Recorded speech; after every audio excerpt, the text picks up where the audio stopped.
बहुत ज्यादा वक्त हो गया, बाद में इंशाल्लाह 2020 खेल लेंगे। बात यहां से मैं शुरू कर रहा हूं। सारे जहां से अच्छा हिंदोस्तां हमारा, सारे जहां से अच्छा, हम बुलबुले हैं इसकी, ये गुलसितां हमारा हमारा, सारे जहां से अच्छा। मजहब नहीं सिखाता आपस में बैर रखना, मजहब नहीं सिखाता आपस में बैर रखना। हिंदी है हम, हिंदी है हम, हिंदी है हम, वतन है हिंदोस्तां हमारा हमारा, सारे जहां से अच्छा। मैं आज बात यहां से शुरू कर रहा हूं। ये वाला माइक दे, ये माइक बस शॉर्टली। मैं बात यहां से शुरू कर रहा हूं। मैं घर से सोच कर आया था कि मेरा नंबर आखिरी में आना चाहिए, नहीं समझा। डॉक्टर पटेल साहब, दीदी ने मुझे दावत दी, डॉक्टर पटेल साहब ने मेरे लाने का इंतजाम किया। मुझसे अभी हमारे पारसी भाई ने पूछा कि आपका नंबर आखिरी में क्यों? मैंने कहा मैंने सोच के आया कि मेरा नंबर आखिरी में आना चाहिए। अच्छा, क्यों मैंने ये सोच के आया था डॉक्टर पटेल साहब, दीदी? मैंने इसलिए सोच कर आया था कि महिला मंच समन्वय और यहाँ का पुलिस डिपार्टमेंट अगर इतना प्यारा प्रोग्राम सजा रहा है, धर्म परिषद के नाम पर इतना शानदार प्रोग्राम सजा रहा है, जिसमें इतनी महान हस्तियां आएंगी, हर धर्म के गुरु आएंगे, तो मैंने सोचा सब गुरुओं की बात सुन लूंगा और उसके बाद में उनकी ही बात कह दूंगा। चलो आओ, मैं अपने धर्म से बात शुरू करता हूं कि देखिए यहाँ पर ये जो किताबें रखी है तमाम धर्म की, इसमें कुरान यहाँ पर रखा है। कुरान की पहली पंक्ति आप देखेंगे तो ताज्जुब करेंगे। कुरान जहां से शुरू होता है, मेरी बहन यहाँ पर बैठी, बड़ी बहन यहाँ पर बैठी है, कुरान जहां से शुरू होता है उसकी पहली पंक्ति क्या है? अल्हम्दुलिल्लाहि रब्बिल आलमीन अर्रहमानिर रहीम। ये पवित्र कुरान की पहली आयत है, सर ये पवित्र कुरान की पहली पंक्ति है। अब आप सोचें कि पवित्र कुरान की पहली पंक्ति में रब, परमेश्वर, वो गॉड, वो मालिक, हम सबका पैदा करने वाला, हम सबका मालिक, ये कह रहा है अल्हम्दुलिल्लाहि रब्बिल आलमीन। तमाम तारीफ उस रब के लिए है, उस अल्लाह के लिए है, उस परमेश्वर के लिए है जो सबका रब है, सबका पालने वाला है। अभी सारे धर्मगुरुओं ने यही पैगाम दिया, बल्कि किसी ने मुझसे पहले कहा कि सबका केंद्र बिंदु क्यों है? एक मालिक। अब ये सारी मुकद्दस पवित्र किताबें यहाँ पर रखी हुई है। इन तमाम पवित्र किताबों में और इन तमाम धर्मगुरुओं ने एक ही संदेश दिया है, वो है मानवता का और सबका मालिक। अरे बोलो एक। और ये मेरे देश की खूबसूरती है सर, मैं बड़े फख्र से पूरी दुनिया में जाता हूं तो मैं बड़े गर्व के साथ कहता हूं ताई कि मेरे देश की खूबसूरती है कि मेरे देश में रब के वो तमाम बंदे रहते हैं जो अलग अलग तरीकों से उस रब को मानते हैं। और ये मेरे हिंदुस्तान की खूबसूरती है कि हर धर्म का मानने वाला, हर पंथ का मानने वाला, हर मजहब का मानने वाला ऐसा एक स्टेज पर बैठकर मानवता का संदेश देता है। यह खूबसूरती है मेरे देश की। इसलिए तो कभी इकबाल ने कहा कि सारे जहां से अच्छा हिंदुस्तान हमारा, हम बुलबुले हैं इसकी, ये गुलसितां हमारा। और फिर कभी इकबाल ने कहा कि मजहब नहीं सिखाता आपस में बैर रखा। अभी आप सोचिए जरा, आपको लग रहा होगा कि बहुत छोटा सा मजमा है, ये चंद लोग हैं ऐसा नहीं। ये जितने भी धर्म गुरु है सबने एक ही बात कही कि कोई धर्म कोई मजहब नफरत नहीं सिखाता। अभी आपने सारे धर्म गुरुओं की बात सुनी, बौद्ध धर्म गुरु, जैन धर्म गुरु, पारसी धर्म गुरु, सिख धर्म गुरु, मुस्लिम धर्म गुरु। आप सोचे क्या किसी की भी जबान से कोई नफरत की भाषा आई? अरे बोलो जोर से नहीं, क्योंकि धर्म नफरत नहीं सिखाता।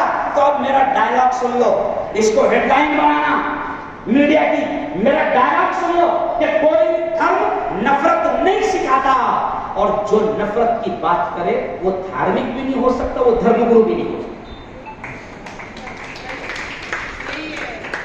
अगर वो नफरत की बात कर रहा है तो वो धर्मगुरु हो ही नहीं सकता, क्योंकि धर्म जब नफरत की बात करता ही नहीं तो ये नफरत की बात करने वाला न धार्मिक है न धर्मगुरु। पवित्र कुरान भी कहता है तो प्रेषित मोहम्मद, जैसे सनातन धर्म के धर्मगुरु ने प्रेषित मोहम्मद का जिक्र किया, प्रेषित मोहम्मद क्या कहते हैं आपको बताऊं? प्रेषित मोहम्मद कहते हैं इरहमु मन फिल अर्द यरहमुकुम मन फिस समा। प्रेषित मोहम्मद कहते हैं तुम जमीन वालों, यानी अल्लाह ये कहता है तुम जमीन वालों पर रहम करो, आसमान वाला तुम पर रहम करेगा। अगर हम जमीन पर हम सब हैं, वो परवरदिगार कहता है कि जो जमीन वालों पर रहम करेगा, जो जमीन वालों से प्रेम करेगा, जो जमीन वालों से मोहब्बत करेगा, वो रब कहता है मैं उससे मोहब्बत करूंगा, मैं उससे प्रेम करूंगा।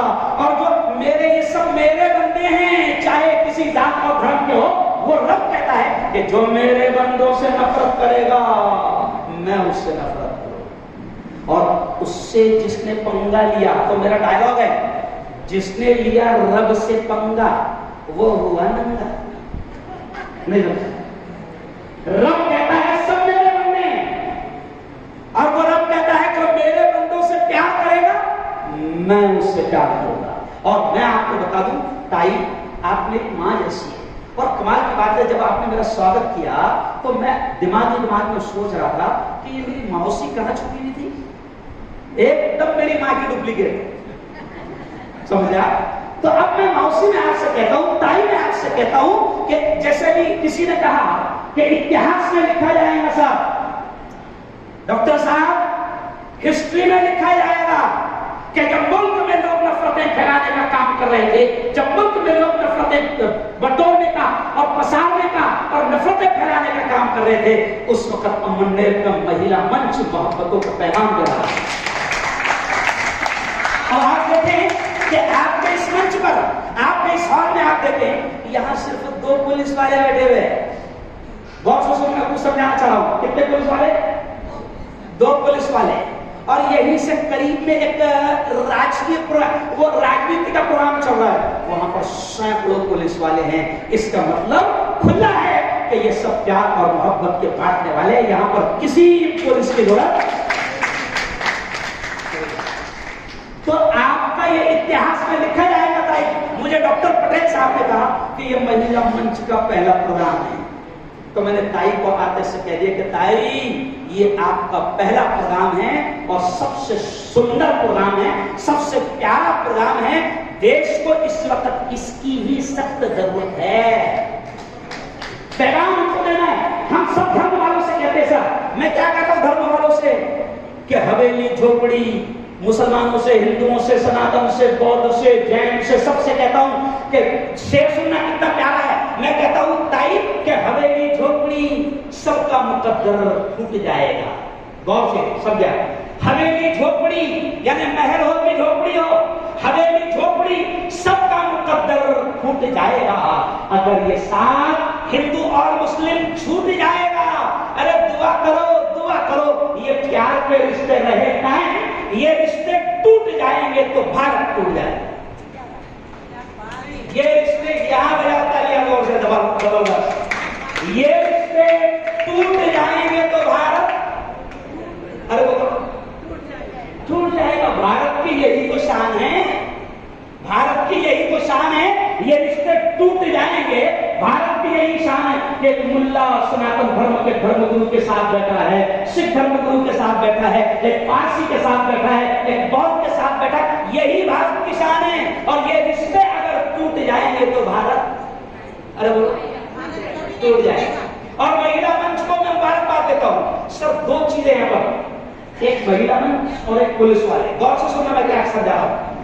पटेल साहब, दो लोग ये प्रोग्राम को ले रहे हैं, एक महिला मंच और एक पुलिस डिपार्टमेंट।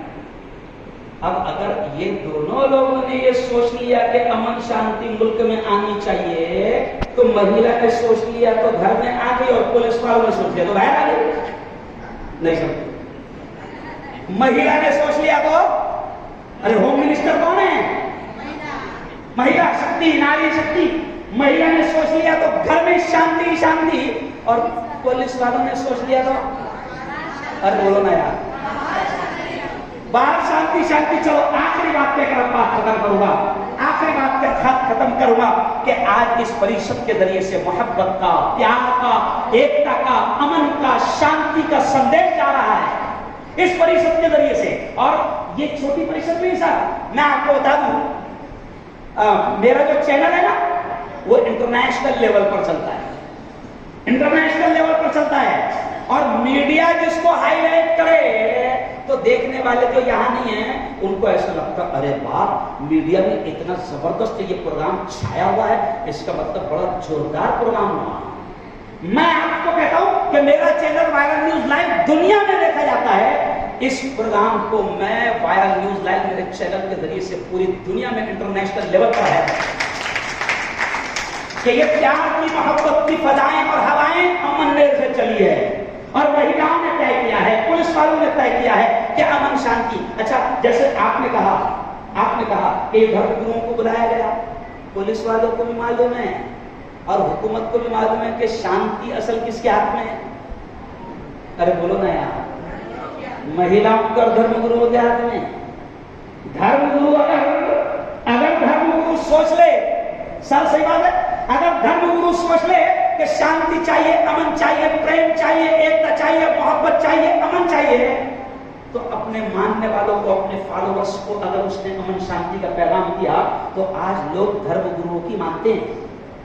मैं मुस्लिम धर्मगुरु, मैं कहता हूं मेरे धर्मगुरु साहब कि अगर प्रधानमंत्री ये कहे 29वें रोजे को कि लोगों चांद दिख गया, कल ईद कर लो, तो लोग प्रधानमंत्री की नहीं मानेंगे।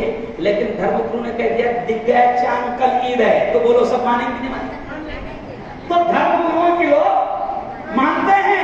तो अब हमने ये पैगाम उठाया और हमको प्रेशर करने वाले, हमको आगे बढ़ाने वाले, हमको हिम्मत देने वाले अमन नेर की महिला मंच है। जोरदार तालियां अमन नेर की महिला मंच के लिए बजा दें कि शानदार प्रोग्राम से जाए। और इसी शेर पर, इसी पंक्ति पर मैं अपनी बात को खत्म करूंगा कि आज अमन नेर महिला मंच के इस सर्वधर्म परिषद के जरिए से ये संदेश हम हिंदू मुसलमानों को देना चाहते हैं। देखिए कितना प्यारा शेर, ये संदेश हम हिंदू मुसलमानों को देना चाहते हैं कि दुनिया में अमन प्यार के किस्से लिखेगा कौन। शब्द पर ध्यान देना, हम ये संदेश देना चाहते हैं इस सर्वधर्म परिषद के जरिए से कि मुसलमानों को भी, हिंदुओं को भी, सब धर्म के मानने वालों को कि दुनिया में अमन प्यार के किस्से लिखेगा कौन। और आपस में कट मरेंगे तो आखिर बचेगा कौन।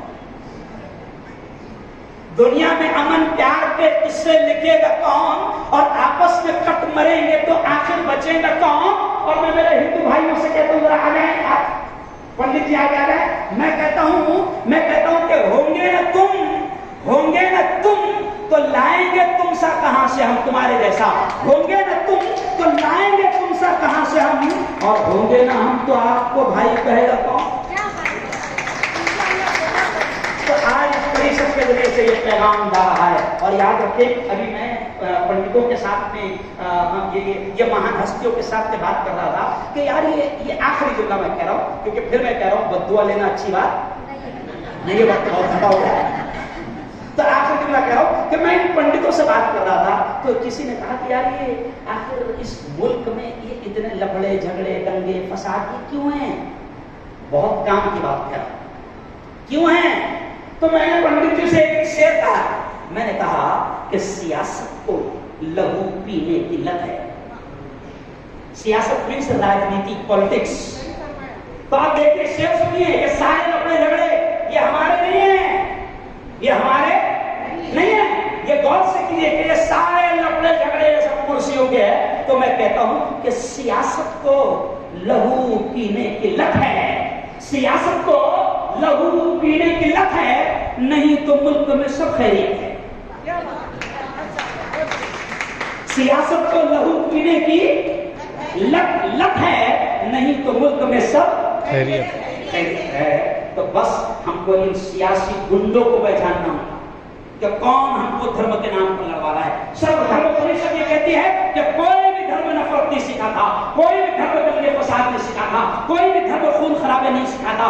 हर धर्म प्रेम, एकता, अमन, शांति, भाईचारा, एकात्मता सिखाता है। तब हमको तलाश करना पड़ेगा कि ये कौन लोग हैं जो दंगे फैला रहे हैं। बल्कि आखिरी जुमला सुन लो, प्रेषित मोहम्मद ने हमारे देश के बारे में क्या कहा था? ताई आखिरी है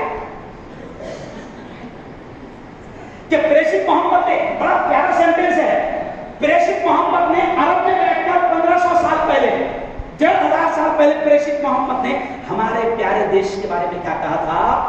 जुमले पे ध्यान देना। प्रेषित मोहम्मद ने कहा था, मुझे हिंद से, यानी हिंदुस्तान से, मुझे हिंद से ठंडी ठंडी हवाएं आती है। क्या कहा था हमारे देश के बारे में?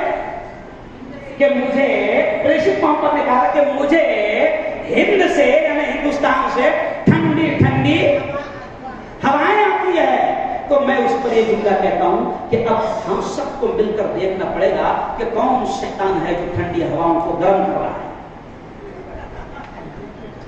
समझे? प्रेषित नबी ने कहा था कि मुझे हिंद से ठंडी ठंडी हवाएं आती है। तो अब हम सबको मिलकर देखना पड़ेगा कौन शैतान है जो ठंडी हवाओं को गर्म कर रहा है।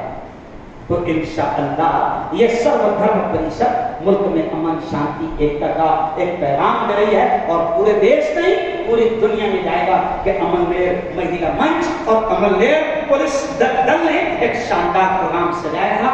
मैं फिर आपसे कहता हूं कि आज इन महिलाओं के लिए, आपसे कहता हूं, पुरुषों से कहता हूं, जोरदार तालियां आपके कारण। बहुत शानदार प्रोग्राम सजाया। आई जब भी आप दावत देंगे, बुलाएंगे, हम आपकी खिदमत में हाजिर रहेंगे, क्योंकि अच्छे काम के लिए हम सब पैदा किए गए हैं। पटेल साहब आए, डॉक्टर पटेल साहब जलगांव आए दावत देने के वास्ते, तो उनसे अनीस पटेल से कहने लगे यार ये अपनों को वक्त देंगे कि नहीं देंगे। डॉक्टर साहब से मैंने कहा कि अगर धर्म परिषद है, एकता, अमन, शांति का पैगाम है, तो मैं गल्फ कंट्रीज के प्रोग्राम छोड़ दूंगा, मगर अमन दे रहा। बहुत शानदार प्रोग्राम आप लोगों से, बहुत बहुत बधाई हो, धन्यवाद, शुक्रिया।